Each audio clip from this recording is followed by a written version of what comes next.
eleição da Argentina, hein? Que coisa! Terminou lá o primeiro turno, quer dizer, o Sérgio Massa ficou na frente do Javier Milei. Eu queria perguntar para você, depois eu vou fazer uma pergunta também para o Segre, que vai estar aqui, né? O Marcelo Favalli, vão entrar daqui a pouquinho direto de Buenos Aires. O Linha de Frente emitido está no mundo inteiro. A gente se mete a falar em qualquer tipo de assunto e falamos bem. Agora, eu vou perguntar para você uma coisa. O Sérgio Massa, ele na adolescência, ele disputou por um partido conservador. Ele apoiava o Partido Conservador. Depois ele apoiou o Luiz Carlos Menem. Depois ele foi kirchnerista. Depois ele falou que o Néstor Kirchner era um psicopata. Agora ele fez um governo de coalizão, apoiou o Macri no segundo turno em 2015. Me diga uma coisa, o que está acontecendo na Argentina? Os dois candidatos são de direita, nós temos um candidato melancia e o outro não. Me fala um pouquinho o perfil desses dois aí, o que espera o bolso brasileiro, porque parece que nós estamos também mantendo aí um dos candidatos, ajudando um dos candidatos. Com esse histórico aí no Brasil, já ele estaria pedindo um ministério, Capês. Ah, sim. Mas essa então, é uma pergunta... Vamos chamar o Sérgio Massa Centrão, é isso? Não, isso é um ponto interessante, Capês. Eu estava vendo aqui as redes sociais durante as eleições, pessoal de esquerda defendendo Cunhas e Dentes do Massa, pessoal de direita defendendo o Milei e a Buric, não é? Mas assim, se você for analisar as eleições da Argentina, né, a grande perdedora foi a esquerda. Os três candidatos com chance de ganhar as eleições, os três são de direita. Ou centro-direita. O Massa, por exemplo, era o mais à direita do peronismo. Né? E o Massa, comparando, ele é mais à direita do que Horácio Larreta, que é prefeito de Buenos Aires e que é aliado do meu partido da Buric. Ou seja, os três candidatos que disputaram as eleições são candidatos de direita. Então, assim, a esquerda foi uma perdedora. A Kirchner, por exemplo, não apareceu nas eleições. O Alberto Fernandes, por exemplo, sumiu nas eleições. Não foi candidato à reeleição e poderia ter sido. Ou seja, a maior perdedora foi a esquerda. Né? Então não adianta querer trazer essa discussão como se fosse uma discussão de direita com a esquerda. Os dois candidatos que estão são de direita. Agora, o que a gente pode analisar nessa situação, nessas eleições, o Capês, é que não dá para menosprezar o peronismo como uma força política. Né? Apesar de estar no menor piso histórico nas eleições, né, qualquer candidato que tem o apoio do peronismo já parte praticamente 30%. E isso justifica, de certa forma, por que o ministro da Fazenda, que está na maior crise da história da Argentina, ganhou as eleições no primeiro turno, não é? Porque o peronismo ainda é uma força política muito forte na Argentina, apesar de estar enfraquecida. Mas agora temos Milei contra o Massa, que é outra eleição, não dá para bater o martelo que vai ganhar essas eleições. São 14 horas e 32 minutos. Vamos então falar do nosso vizinho, dos hermanos argentinos. Na Argentina, Sérgio Massa, esta incógnita ideológica, e Javier Milei disputam o segundo turno das eleições presidenciais que já acontecem no mês que vem. Marcelo Favalli, nosso correspondente internacional e analista político, traz os detalhes direto de Buenos Aires. Boa tarde, Favalli. Boa tarde, Capês. Boa tarde a todo mundo que compõe aí a bancada do Linha de Frente. E também boa tarde especial a quem nos ouve, que nos acompanha. Também são 14 horas e 32 minutos aqui na capital argentina. Não há diferença de fusos entre as duas capitais dos dois países. E olha, a Argentina amanheceu assim, gelada, fria, chuvosa, depois de uma noite de discussão calorosa e surpreendente. Porque não dá para dizer que as pesquisas, os levantamentos de intenção de voto, eles erraram, mas também não acertaram. Indicaram que haveria um segundo turno, bingo, vai ter segundo turno, e indicaram que Sérgio Massa competiria isso com Javier Milei. Também está certo. Agora, o que os levantamentos de opinião, as pesquisas apontavam é que haveria uma ordem inversa, que Javier Milei chegaria no segundo turno com uma vantagem maior de Sérgio Massa. E o resultado da apuração das urnas foi o contrário. Por volta das 9 horas da noite de ontem, a gente já sabia que haveria o segundo turno, mas a surpresa é que o Sérgio Massa, atual ministro da Economia, alguém que está comandando ali a Fazenda com uma inflação acumulada de 124% ao ano, é que recebeu a maior parte dos votos. Estou falando aí em números arredondados na casa dos 37%. Milei ficou na casa dos 30, 31%. E a Patrícia Burit, que é um elemento muito importante agora nessa segunda pernada da eleição, ficou com 24%. Por que a representante da direita tradicional, que era ministra do antigo presidente Maurício Macri, é importante? Porque no discurso dela de agradecimento dos votos, reconhecendo a derrota, ela disse que jamais vai apoiar não o peronismo, mas sim o kirchnerismo. Inclusive, ela falou que a atual gestão do presidente Alberto Fernandes e da vice Cristina Kirchner foi o pior da história da Argentina. O Javier Milei também fez o seu discurso, obviamente, teceu muitas críticas, fez um discurso muito forte, chamou o kirchnerismo de uma banda de criminosos, né? Uma união de criminosos, palavras dele. E aí sobrou o Sérgio Massa, quando também fez o seu discurso de agradecimento, Capês, falou o seguinte: você que não veio votar, você que votou nos candidatos nanicos, agora me dê uma chance. Ele fez um discurso de apelo, porque ele chega no segundo turno com 37%, mas o Javier Milei com 30% e a Patrícia Burit com 24%, nós estamos falando aí, se houver uma união de força entre esses dois candidatos, mais de 50% dos votos. E a margem de manobra agora do Sérgio Massa é muito pequena. Então ele foi atrás dos indecisos, daqueles que não votaram e daqueles que votaram nos partidos nanicos. E um detalhe muito importante: desde a redemocratização da Argentina há exatos 40 anos, esta foi a menor participação eleitoral. 26% dos eleitores não votaram, se abstiveram. E olha que aqui é obrigatório o voto, como é no Brasil. É um recado da população à classe política, e agora o Sérgio Massa, que tem uma chance aí de vitória, está desesperado para tentar pegar esses 24% que não vieram votar, dos menos de 10% que votaram nos dois candidatos nanico. As cartas estão na mesa e o jogo recomeçou, Capês. Agora, Favalli, a diferença chegou a ser muito grande. Falava-se até do Javier Milei ganhar no primeiro turno. E o Massa foi diminuindo a diferença e encostando. Ele é um político de ideologia indefinida. Ele já foi conservador, apoiou no segundo turno o Macri, xingou o Nestor Kirchner de psicopata, depois foi ministro do Alberto Fernandes. Como é que se vê aqui, o que explica esse aumento eleitoral dele? O Javier Milei está assustando o eleitor argentino?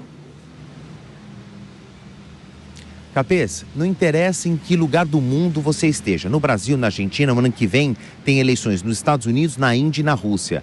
O eleitor médio, aquele que pertence à classe trabalhadora, você sabe como é que ele vota, né? Com a parte mais sensível dele, com o bolso. E aí o Sérgio Massa, ele não deixou o cargo de ministro da Economia para concorrer à eleição. E não, coincidentemente, nessa última pernada aqui, pré-campanha, né? Vamos pegar aí do primeiro trimestre do ano até agora, perto do último trimestre do ano, o que o Sérgio Massa fez como ministro da Economia? O chamado pacote de bondades. Baixou a um nível muito mínimo, vou chamar assim, a quantidade de pessoas aqui na Argentina que pagam impostos. É algo em torno de 1%. Então, ele tirou muita gente aí da obrigatoriedade de pagar o imposto de renda. Deu um monte de benefícios a quem quisesse empréstimos em banco. A taxa, o que nós chamaríamos aí de taxa Selic, a taxa básica de juros aqui na Argentina, está em assustadores 100%. Então, quem vai negociar uma dívida no banco, vai pedir um empréstimo no banco, tem taxas muito mais confortáveis. Tudo agora num momento de pré-campanha. Eu dei 2 ou 3 exemplos, mas eles se multiplicam muito.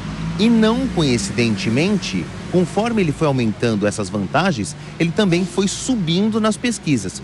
Pum! O resultado nós vimos ontem. Ele superou. Porque o Javier Milei, nas últimas pesquisas que foram apresentadas até a última quarta-feira, porque depois não poderiam mais ser apresentados os números da opinião pública, o Javier Milei aparecia com 34% e ele aparecia com 30%.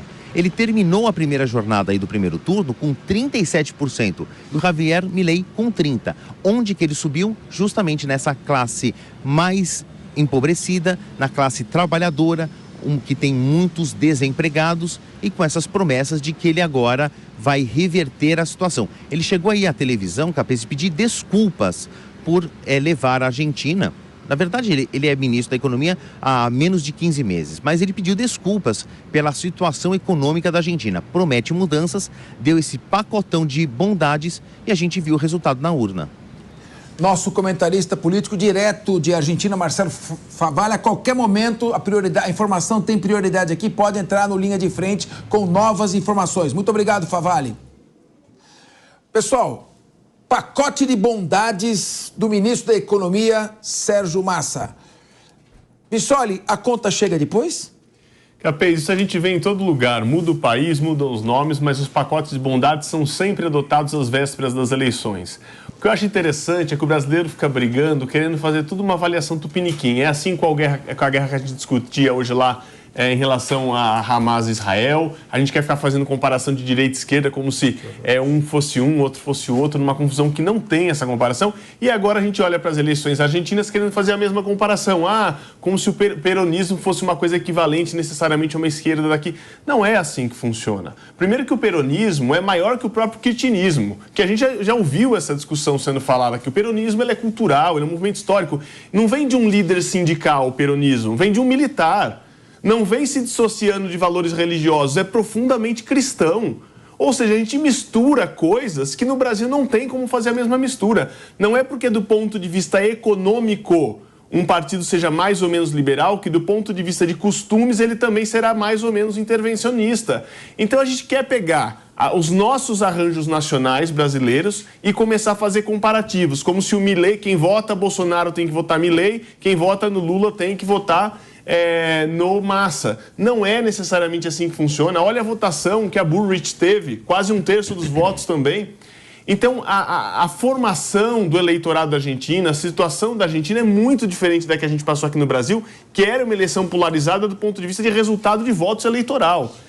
O posicionamento da Bullrich não vai levar necessariamente todos os seus eleitores para um lado ou para o outro, por um simples fator. Muitos eleitores da Bullrich estiveram ao lado do Massa nas eleições quando ele apoiou o próprio Macri no segundo turno das eleições. Então tem um eleitorado ali que se confunde, tem muita coisa que ser explicada. Agora, o que eu acho? Assim como o Massa teve que vir a público e pedir desculpa por algumas coisas, o Milei provavelmente também agora no segundo turno vai se tornar menos radical. O que eu posso afirmar, independente do resultado, é que ambos os candidatos vão começar a caminhar mais ao centro.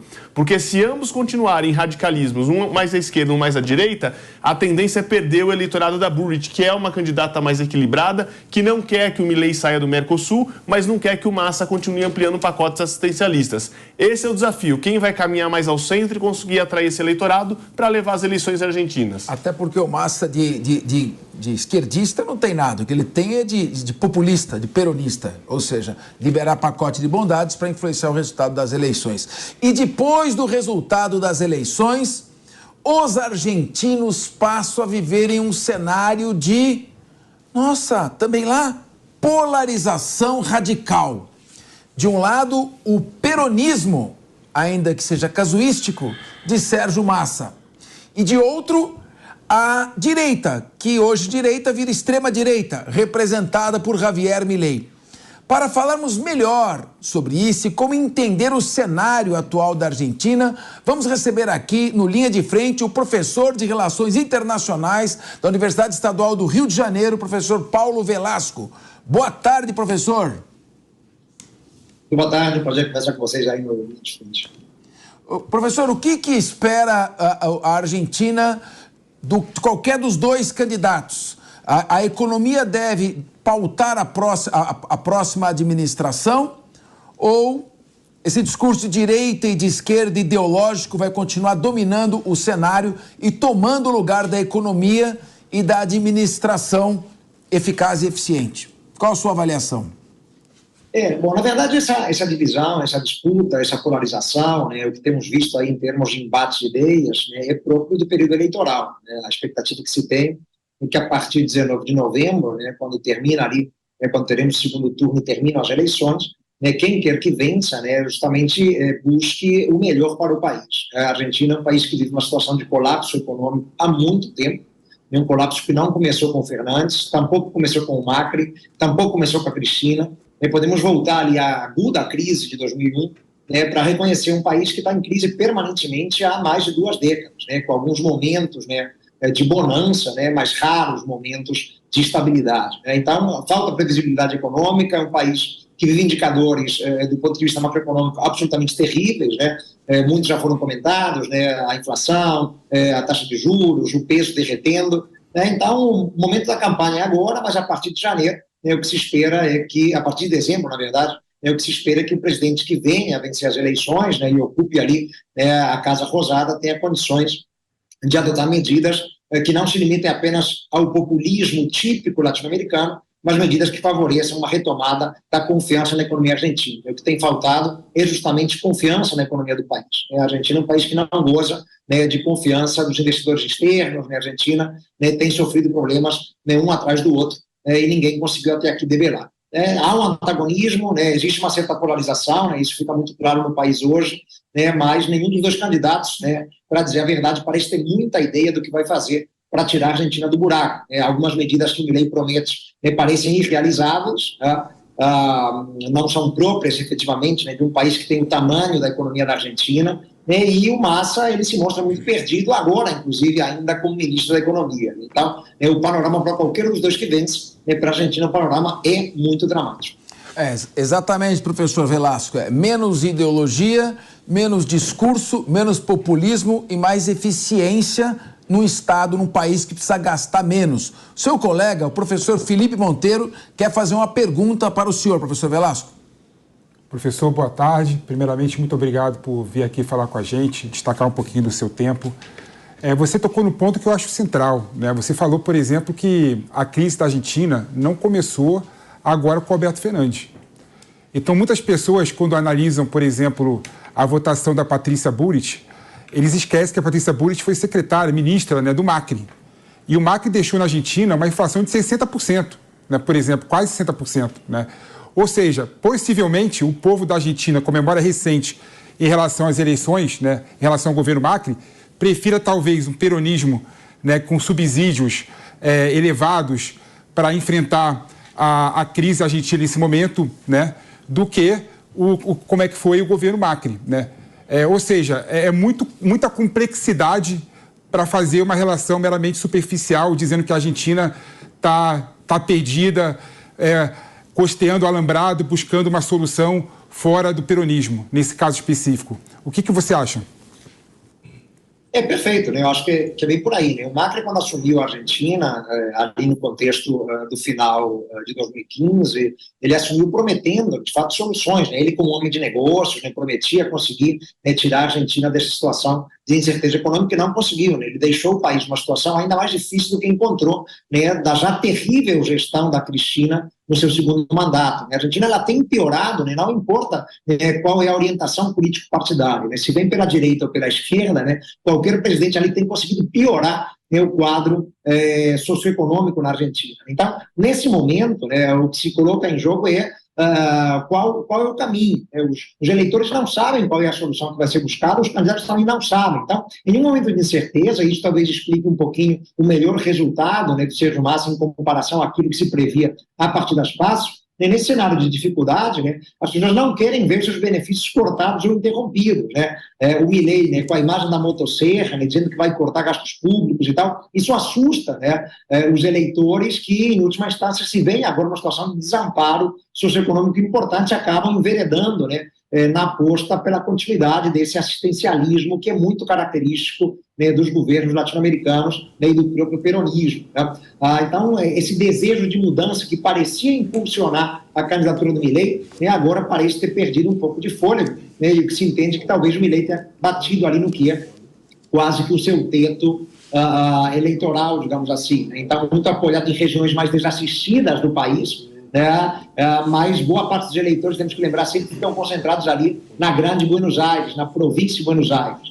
Áreas mais remotas, né, que tendem a votar no Milei, né, têm um peso eleitoral menor. Né? E os jovens, né, que têm um grande apego no Milei, né, pela sua rebeldia, pela sua retórica, eles também, né, não conseguem determinar os rumos de uma eleição. Né? Então, essa situação talvez ajude a explicar um pouquinho essa subida, né, do Massa ao final, né, as pessoas muito empobrecidas, né, não querendo o corte dos benefícios do assistencialismo que é típico de países latino-americanos. E talvez com certo medo, sim, né, do que o Milei poderia trazer em termos de mudança. Ele promete mudanças muito radicais, né, que assustam até o empresariado, né? Vale dizer que em consultas feitas com empresários, eles colocavam a Patrícia, claro, Bullrich, né, com uma preferência, né, com mais de 80% de apoio entre o empresariado, mas o Massa vinha à frente do Milei. Os empresários têm medo, né, de uma retirada do Brasil do Mercosul, têm medo de algum tipo de boicote à relação com a China, né? Estamos falando aí dos 2 maiores parceiros econômicos e comerciais da Argentina, né? Tem medo da tal dolarização, né, do fim do Banco Central e ficar dependendo, né, das medidas do Banco Central americano, né, do FED. Então, né, até o empresariado, né, tem um certo pé atrás com essas promessas de mudanças mais profundas feitas pelo Javier Milei. Professor Velasco, nós temos ainda 2 debatedores que querem perguntar e nós estamos ainda em meio à guerra lá no Oriente Médio. Vou pedir que o senhor seja mais sucinto nas respostas, que, aliás, estamos aproveitando bastante seus conhecimentos, suas informações. Doutor Nelson Kobayashi também está curioso aí da situação que pode se desenrolar na Argentina. Nelson. Professor Velasco, um prazer falar com o senhor mais uma vez. A minha pergunta é objetiva em relação a uma das propostas do Milei, que é de tirar a Argentina do Mercosul. Como isso impactaria a economia na Argentina, primeiramente, e depois para os outros países aqui vizinhos também, em especial o Brasil? Os efeitos seriam dramáticos, né, para a Argentina e para os sócios do Mercosul, né? O Brasil tem na Argentina um mercado importantíssimo, é o 3º maior mercado para as vendas brasileiras, né, perdendo apenas para a China e Estados Unidos, mas é o principal mercado para o Brasil nas vendas de produtos manufaturados de média e alta intensidade tecnológica. Então, uma retirada da Argentina do Mercosul significaria, né, que a Argentina poderia oferecer vantagens equivalentes às que dá para o Brasil, para Estados Unidos, para Japão, para a União Europeia, e o Brasil, com isso, perderia acesso ao mercado argentino, pelo menos perderia acesso preferencial. Para a Argentina, a mesma coisa, só que no sentido inverso. A Argentina perderia o acesso vantajoso que tem ao mercado brasileiro. O Brasil é o maior parceiro comercial da Argentina, né, às vezes ultrapassado pela China, né, os dois estão competindo ali pelo primeiro lugar, né, para a Argentina, claro, né, criaria uma situação também de incerteza, né, ela teria, de alguma maneira, que concorrer na hora de vender para o mercado brasileiro com atores, né, de fora, né, já que ela não teria mais as preferências de um sócio do Mercosul. Então, traz muita incerteza, por isso, inclusive, o pé atrás do empresariado, ou de parte do empresariado argentino, com relação, né, a essa promessa feita pelo Javier Milei. Os argentinos dependem do Brasil, dependem do Mercosul. Nós temos aqui também nosso comandante Robson Farinazzo. Ele é especialista em geopolítica e estratégia militar. Ele está aqui para nos ajudar a entender o conflito ali no Oriente Médio. Mas como a economia da Argentina é um estado de guerra permanente, ele vai fazer uma pergunta também para você. Boa tarde, professor Velasco. Professor, alguns anos atrás, um diplomata brasileiro, ele disse uma frase interessantíssima, né, que o único país que importa para o Brasil e para quem o Brasil importa é a Argentina, né? Lógico que o conceito mudou um pouco, mas a Argentina nunca vai deixar de ser nosso vizinho. Então eu queria saber do senhor o seguinte, agora o cenário já se clareou um pouco, nós sabemos quem são os 2 candidatos que vão para o segundo turno, né? Lógico, um deles deve governar a Argentina pelos próximos anos, mas eu queria que o senhor traçasse uma prospecção dos 2 cenários, se entrar o Milei, se entrar o Massa, como é que ficam as relações do Brasil, porque não é só o Mercosul, tem outras vertentes também. Qual é a visão do senhor para um e para o outro? O Brasil e a Argentina, eles são aliados estratégicos, né? Ainda no governo FHC, em 97, os 2 países formalizaram uma aliança estratégica, o que mostra, claro, que existem afinidades e interesses compartilhados em várias agendas, para muito além da dimensão meramente econômica e comercial, né? Para muito além do Mercosul.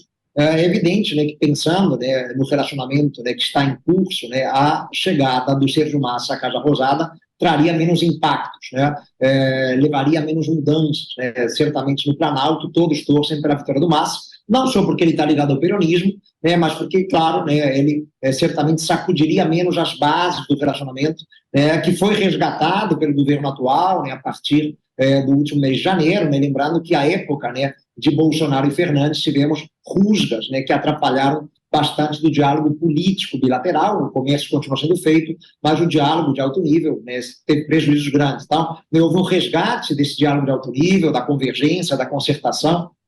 Isso é saudável para os 2 países, é saudável para a América Latina também, que depende, né, de uma convergência boa entre o Brasil e a Argentina. Então, o Massa mudaria pouco, né, e tenderia a continuar muito na toada que estamos vivendo, né, uma lógica de parceria e entendimento. A chegada do Milei é uma grande incógnita. Né? Não sabe até que ponto ele poderia, de fato, executar, né, as promessas de campanha. Ele teria uma participação muito pequena no parlamento argentino, né? Ele tem um partido diminuto, né? Então, até que ponto ele poderia implementar tantas mudanças, né, que dependem, muitas vezes, da chancela parlamentar. Mas, né, ele traz mais incerteza, né, e certamente impactaria a relação bilateral, né, causando algum tipo de sobressalto, né, e possivelmente prejuízos também.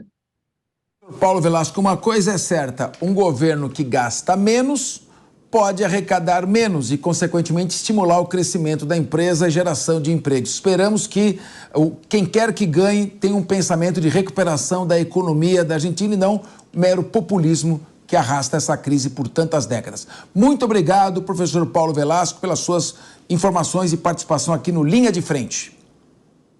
Prazer sempre conversar com vocês. Um abraço e até a próxima.